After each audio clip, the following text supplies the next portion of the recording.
Hey guys, welcome to the Creative Entrepreneur. Today we have a great guest for you. We're going to be talking about privacy and how we can build trust with your customers through privacy. Don't want to miss this episode, so stay tuned. Coming to you from San Antonio, Texas. Welcome to the Creative Entrepreneur, a podcast created to help entrepreneurs build their business. Branding, marketing, analytics, positioning, and lead generation, plus interviews with other business owners to learn from their successes and failures. Now, here is your host, Abel Garza. Hey guys, welcome back to the Creative Entrepreneur. Today we have a great guest for you. We're going to be talking about data privacy and customers' trust. So it's very important to have a good trust with your customers to make sure that the data that they're providing to you is secured and that you are taking the necessary steps to make sure that they are private.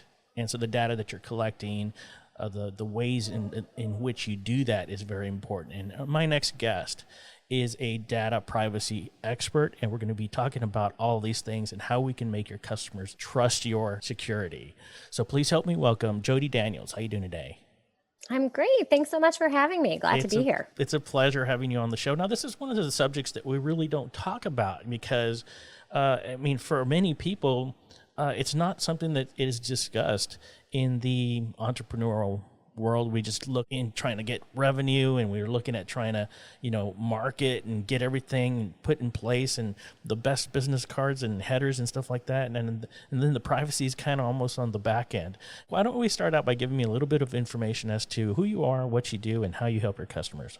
Yeah, absolutely. And it is a common piece. I deal with it all the time of, revenue and everything of where people are focused. But a little bit about myself. So I actually have a 19-year corporate career where I started in accounting and finance and strategy. And then I got and built a digital targeting ad product. I used to stalk you for cars before Facebook did that type of thing. And that's actually how I got into privacy. So I built a privacy program from the ground up at a large multinational company, and then moved to Bank of America and was the digital privacy expert there. And then it's how I got into entrepreneurship. So 3+ years ago, I left and decided to start my own consultancy. And what we do is we are privacy consultants. We help simplify complying with privacy laws for small and mid-sized companies, and breaking it down from the basic of principles to the most complex, and making sure that companies have what they need to comply with these different privacy laws. Absolutely. And like I was telling you earlier, a lot of times this is on the back burner, but a lot of small companies have lost customer trust and even been sued over privacy mishaps over the years. And so, you look at Wells Fargo, for example. That's a prime example. They've been, they're in litigation. Actually, I think they already settled.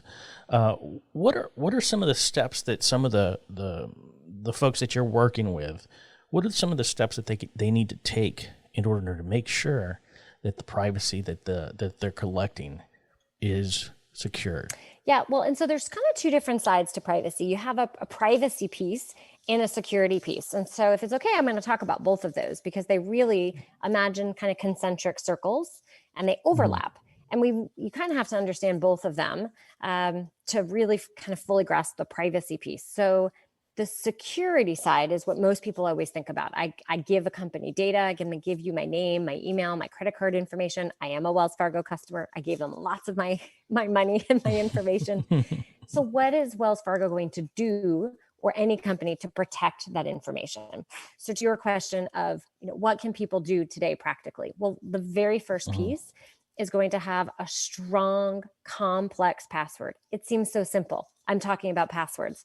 We've been hearing about passwords forever, but a long, complex password. Think of a phrase. My favorite food is turkey, some numbers, some symbols, a long, complex phrase. Add that with what's called two-factor authentication. So think of that like text code or a Google Authenticator app or something like that. So when you log in, not only do you need the password, but you need this other piece. Those two pieces combined, when I've sat on webinars with the United States Secret Service and FBI agents, they will tell you time and time again, those two pieces combined can significantly help prevent a data breach, especially for smaller companies. There's other things that you need to think about of protecting the information, making sure you have the right people who have access to it, and a variety of other, smaller items, which then connects to the second part of privacy, which is understanding the data that you have and how you're Hmm. using it and collecting it. So you have to know what data you're collecting. Are you collecting name, email, credit card, health information? And where are you doing that? Is it an email service provider? Is it a Hmm. CRM? Is it a shopping cart? Where is all that data? Did you export it to Excel? Did you put it in a Dropbox? Is it all on Google Drives? Do you have employees doing it? What about contractors? So you have to have all of that together, because those strong passwords and two-factor authentication that I mentioned, Hmm. everyone needs to do that. But you also have to do that everywhere where you have the data, and you need to know where you have the data and how you use it.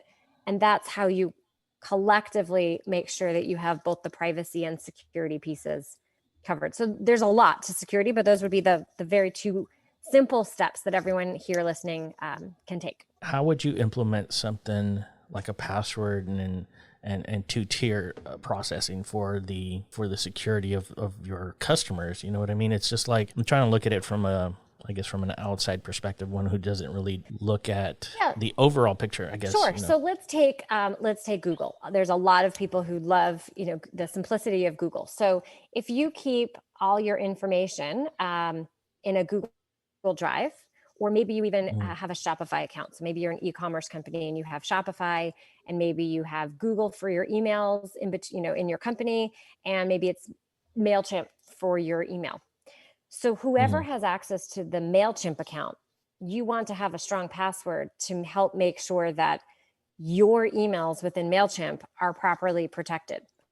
A lot of people will export that list from Mailchimp and they might put Mhm. it on their Google Drive.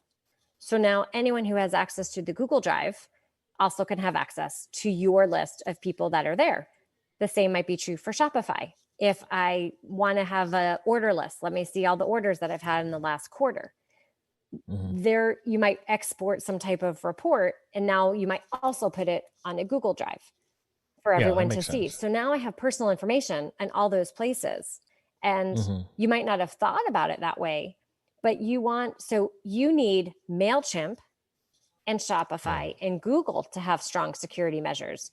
But if they have strong security measures, if they encrypt the data on their side, that doesn't mean you're done. That just means on their Gotcha. servers, that's well Yeah. protected. If I have your password into your MailChimp or Shopify account, I can export all the data and I can do all kinds of interesting things. Yeah, that makes sense. I mean, you brought up a good point.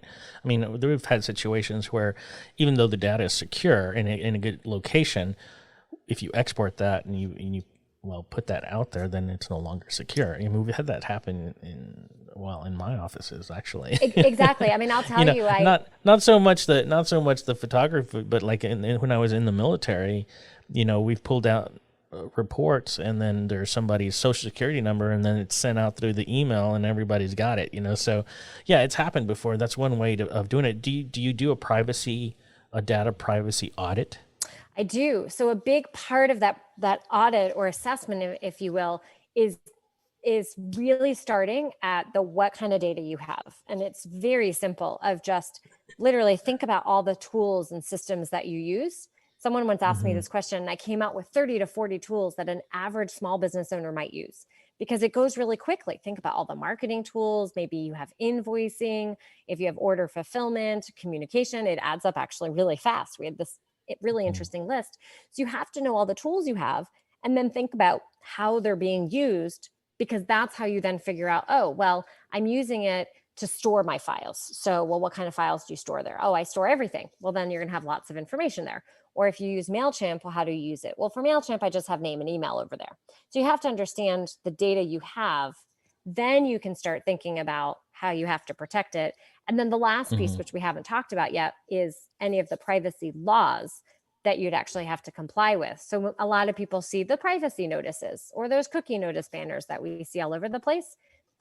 Before you can write those, you also have to know what data you're collecting, using, Mm-hmm.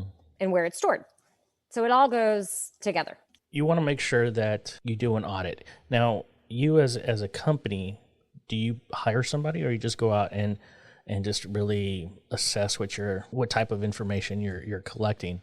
And secondly, do you try to minimize whatever information you're collecting? So I guess what my point to that is, the less you have, the less likely it is you're going to provide some information that might come back and haunt you. Yes. So I'm going to take that second question first. That is an absolutely fabulous point that you talked about.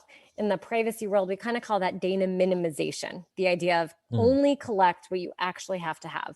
And it's really easy to want to collect it all right now because it's so easy. I already have you. Let me ask you a whole bunch of questions. I'll get it because maybe one day I have to use it. However, you're responsible for every piece of data that you first collect. And then what's also important is thinking about how many times you copy it. So how many Google Drives is it on, or how many times did you email it? That's why a share drive is such a nice option.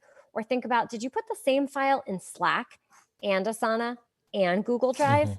So maybe I did minimize my collection, but I just replicated it 4 times in 4 places, which is really easy to do. So you want to be thinking about that piece of how data is getting used, but absolutely only collect what you absolutely have to conduct your business. And the more sensitive the data, making sure you're doing it in a more secure fashion. But even those name and email, being careful to not have more copies than you really need to have. And so then your other question, which is, well, what should a company do? So a company, it kind of depends, I think, on the industry, the volume of data, and the sort of the complexity of the business. So if someone's listening and they're just starting out and maybe they have an e-commerce company or a coaching company, a consulting company in the United States, the amount of data that they have is probably fairly simple. And I definitely encourage making sure that research is done to understand, are your customers in the US only? Are they in Canada? Are they in Europe? Where are they from? But you probably have a pretty simple number of steps to be able to comply. If I'm shipping things around the world, that might be a little bit more complex. Or if I'm in the healthcare space and I'm going to be asking you questions, I might not process through HIPAA. I might not be a doctor or an insurance company. So technically, I might not have to comply with HIPAA. But if I'm going to be asking you, so tell me everything about what's wrong with you, I, the individual, am trusting that you're not going to share that information everywhere. It's going to be it's not going to be on a document that's like, oh, there's that Jodie Daniels and here's everything wrong with her. And just anyone on the internet can go and find that. Think about what would happen if anyone listening went and shared that information and it just got out there. Right?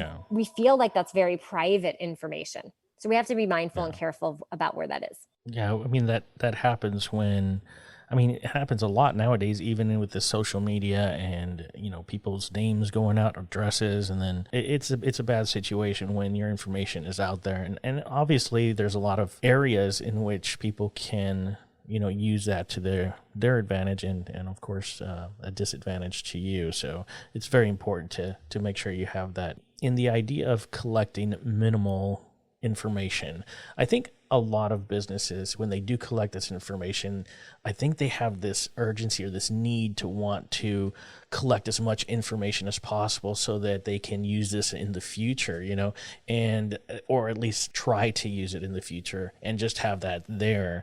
Do you find that a lot of companies, they want to collect as much information as possible? Oh, absolutely. I've talked to companies and I'll say, well, what are you going to use it for? Oh, I don't know. I don't have a need now, but I might in the future. So I might as well just collect it now because I'm getting it all. And you have to also, I think, tie it back to kind of your previous question, which was, well, what should a company be doing? Think about the kinds of data that's being collected and what is the relationship I have with you? Am I just getting to know you? And are you asking me for my income? I have no idea who you are. And I might answer that question and give you terrible data. So now you actually think you have good data, but you have terrible data because I don't even know who you are yet. So a big part of these kinds of questions is what's our relationship? And what am I getting when I give you this information? And we talk all the time in a marketing world about making sure we're giving value and connecting with our audience. And this is where there's such a fascinating intersection with privacy, because you want more information so you can tailor the experience and know who I am. I'm only going to give you actual accurate information if I trust and know what you're going to do with it. Would you recommend that companies put something in place with this? As far as like, I guess the best example would be somebody who has a website. Most website owners, they require some sort of page that specifically outlines their privacy policy. Do you recommend that they do that? Yes. So it's actually required by a number of different laws around the world. And so first we have laws. Most businesses just, want to comply with laws. And so that's a good reason. First is that. But also, the whole idea of a privacy notice is it's a way to communicate to the person coming to your site, hey, this is what I'm going to do with the information. Thanks for giving it to me. Now let me tell you what I'm going to do with it. I'm going to use it to send you messages. I'm going to use it to send you surveys. You know what? I'm going to sell it because I don't really care about your data and I'm just going to earn money from it. And there are companies that sell data. And so we want to be able to share that. And the other thing that those notices do are also provide choices. Now, some of the privacy laws these days require choices. And what I mean by choices, the ability to delete information. So maybe Jodie has signed up for your marketing list and I say, thanks, I don't need it anymore. And I unsubscribe, but I actually want to go a step further. I want to be deleted from the MailChimp account that it came from. I can ask you in certain areas, so in the EU and in California, to delete me from your database. So the way to communicate how I do that is in that privacy notice. So again, those privacy notices, they seem kind of templated, but they really should be customized to your business, because what you're collecting and what you're using is unique to your business. Yeah. I mean, you talk about communication with your customers by using this policy or this privacy policy. And I didn't know that it was law that you had to have something like that. That's very interesting. And the thing is, I think most customers don't even read it. I mean, I downloaded an application the other day and I just scrolled to the bottom, hit that little square down at the bottom and said, okay. And I didn't know that they were like listening to my mic, that they were accessing my photos. And so all of this information on my phone is being accessed by this application. And now I'm getting all these pop-ups for advertisements that I just happened to discuss with my fiance. And all of a sudden I got advertisements for, for that. They're just listening to me. I don't know what's going on over here, but do you find that a lot of customers even read this? I mean, is this something that should you just be very vague about it, or should you generalize everything since it's most customers don't even read it? Well, so there's certainly a lot of customers who don't read them. There are also a lot of customers who do. And let me answer first from the legal side. So these privacy laws, there's one at the Federal Trade Commission, there's various different state laws, there's international laws. They all actually have very specific requirements of what needs to be in there. And it's a little bit of a balance of generic to specific. So I can't necessarily list, some companies could collect thousands of data points. So I can't necessarily always list every single data point ever possible or every single use case. But you kind of have to, so you have to sort of summarize or categorize it enough to a level that's meaningful to the individual. So you have to sort of balance that particular piece, but you do need to have one. The other thing I would say is it is your legal contract. Because it's required in so many situations, it is your vehicle to, if a consumer or an individual or a customer ever came and questioned what you were doing, you'd be able to point back and say, let's use your example. Oh no, we told you that we're going to record you. We told you that you had the ability to read it. It was your choice if you chose to or not. But that's sort of the same idea. It's why we have contracts and we spend so much time on all the legal contracts. You hope you never need them, but you have them in case you need them. And that's really the other way of how to look at these things.